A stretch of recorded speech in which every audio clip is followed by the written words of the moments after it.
దీపాలు, వెలుగు, చీనాంబరాలు, వజ్రవైఢూర్యాలు, బంగారము, రాజ్యము, రాజదండము ఇవన్నీ ఉంటాయి.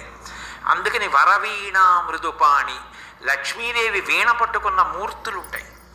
పక్కన విష్ణుమూర్తి మహాప్రసన్నత పొందడం కోసం వీణని నిలువుగా పెట్టుకుని తొడ మీద పెట్టుకుని వాయిస్తున్న లక్ష్మీదేవి ఉంటుంది. మీకు కావాలి అంటే విశాఖపట్నంలో కొమ్మాదిలో అష్టలక్ష్మి దేవాలయం ఉంది. అందులో ప్రధానమూర్తి దేవాలయంలో లక్ష్మీదేవి తొడ మీద వీణ పెట్టుకుని నిలువుగా పెట్టి వాయిస్తూ ఉంటుంది. వరవీణ మృదుపాణి వనరుహలోచను రాణి, తామర పువ్వుల వంటి కందులు కలిగినటువంటి విష్ణుమూర్తి యొక్క ఇల్లాలు. రామ కమలపత్రాక్ష సర్వసత్వ మనోహర రూపదాక్షిణ్య సంపన్న ప్రసూత జనకాత్మజే అంటారు రామాయణంలో. తామర రేకుల వంటి కందులున్న విష్ణుమూర్తి యొక్క ఇల్లాలు కాబట్టి వనరుహలోచను రాణి.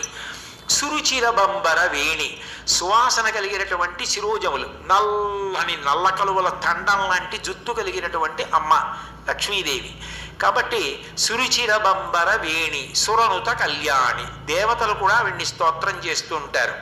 ఆవిడ ఎంత గొప్పది అంటే ఆ సురనుత కళ్యాణి నిరుపమ శుభ గుణలోల, ఇక మళ్ళీ పోల్చడానికి వీలు లేని శుభప్రదమైన గుణములన్నీ లక్ష్మీదేవి ఎందున్నాయి.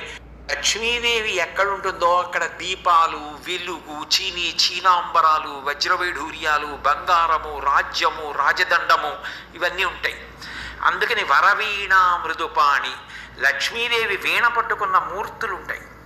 పక్కన విష్ణుమూర్తి మహాప్రసన్నత పొందడం కోసం వీణని నిలువుగా పెట్టుకుని తొడ మీద